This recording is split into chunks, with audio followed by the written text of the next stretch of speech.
and even turn higher in some areas like California and the Midwest. Prices were already rising recently in those areas as well.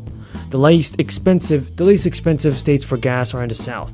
Drivers are paying an average of $3.26 for a gallon of gas in Texas and Arkansas, and some states continue to see much higher prices like California, where the average is $5.26 a gallon, and Nevada at $4.84. The U.S. exported nearly 10 million barrels of oil and refined products last week, according to U.S. Energy Information Administration.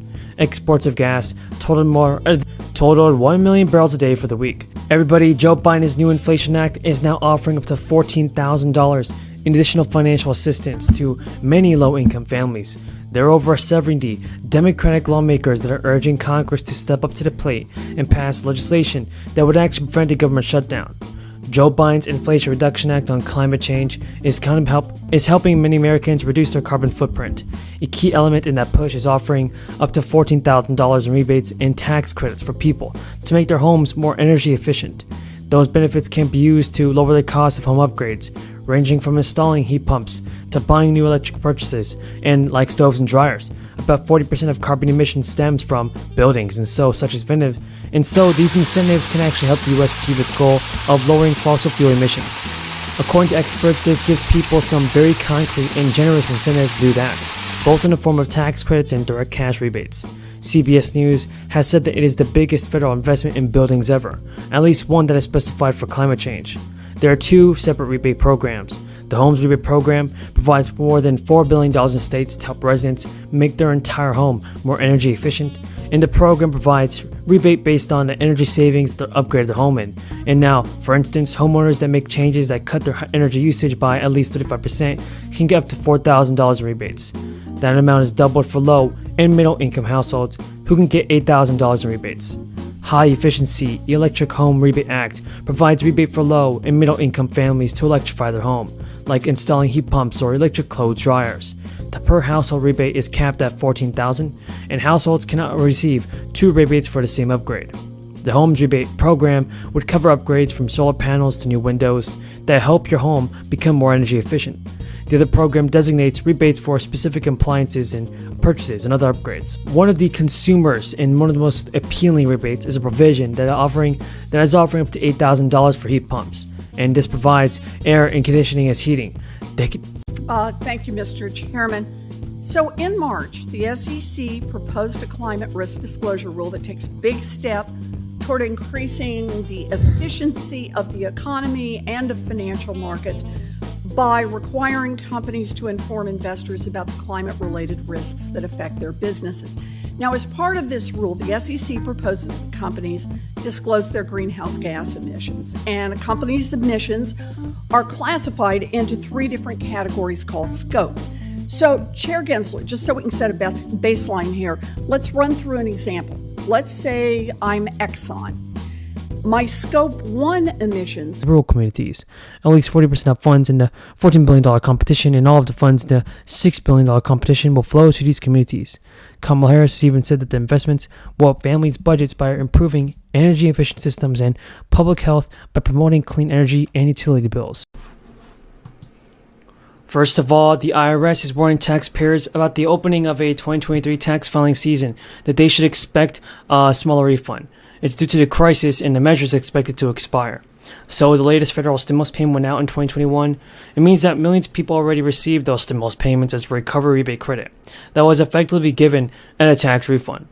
Millions more people received help through the crisis and through the expanded child tax credit, even though not a lot of people saw this happen. First of all, everybody, the latest federal stimulus payments went out in 2021.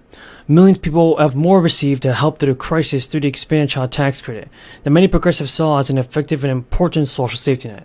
The credit was allowed to expire by Congress, and the IRS said in a news release, due to the tax law, such as the elimination of the child tax credit and no recovery rebate credit this year to claim the crisis stimulus payments, many taxpayers may find the refunds somewhat lower this year. A tax break for charitable deductions was also allowed to expire, which could help affect more taxpayers. Plus, the IRS told the Hill that not all refunds are expected to be approved this year. One of the biggest changes is tax liability, which will result in the expiration from the expanded child tax credit and other things like that. It also dramatically cut into U.S. child poverty rates, reducing them by about 26% per month, or a decline of about 3 million children living above the poverty line. The monthly anti-poverty child tax credits grow over time, as the IRS concluded that more people can actually get stimulus checks. Critics of the expanded credit said it was too expensive to maintain indefinitely, and it was only a temporary measure that was made by the crisis. So folks, here it is. We got some more news about this. Taxpayers claim that earning the income credit was with no choice. You can now file your taxes on time. The IRS is clearing up some confusion after advising taxpayers to wait to file their tax returns. The agency now says it's decided not to tax most states' stimulus checks from 2022, which had prompted that delay. Now, of course, there are some exceptions. So the agency says it is best to consult your state and or tax preparer. In all, 21 states issued special relief checks to residents last year for a number of different reasons. For instance, in California, most residents received a middle-class tax refund to offset those record-high gas prices. Folks, we got a ton of news about the fourth stimulus check and Social Security benefits that you have to know. We got a ton of news just for you, so continue watching this video. You don't want to miss out on this. So folks, I believe that President Biden can make a stimulus check and send it out before the end of the year. Do you believe that he will? Tell me in the comments. There is exciting news, but now, AARP predicted that if the trust fund is depleted, the program would only be able to pay about 70%, 80% of the benefits so far. This is not good, everybody. And what do you think Joe Biden will do for the people of America? Is he going to send out the stimulus checks in 2023? Can he get the job done? Tell me what you think in the comments down below. We got 10 news about the fourth stimulus check, everybody. Social Security benefits, SSI and SDI. Continue watching this video because you don't want to miss out on this. As inflation continues to go forward, well, shoppers are finally getting some relief at the grocery store. Rising food prices have been the biggest drivers of inflation since 2020, with a combination of labor shortages and supply chains setting grocery bills to spike like crazy. A big part of the grocery price jump came from eggs, which were in short supply for much of the year.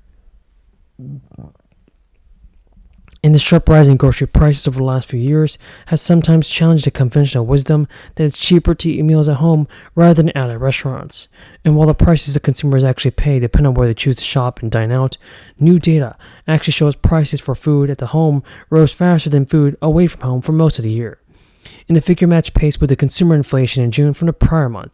And as the planet nearly broke the record for the hottest day known in history, Tampa Bay dealt with consecutive days of heat advisories. Now, what's going to happen is now about 20.5 million American households, or 1 out of 6 families, were behind on their electricity bills as of January. Even Duke Energy residential customers with past due bills, unpaid use services, are actually qualifying for the company's Share the Light Fund. The Share the Light Fund provides one-time financial assistance to help customers and people pay their energy bills, deposits, and utility connections or reconnection charges. And it was a heavy lift. I could tell them you have a lot of workers because there's no jobs. You have a lot of people to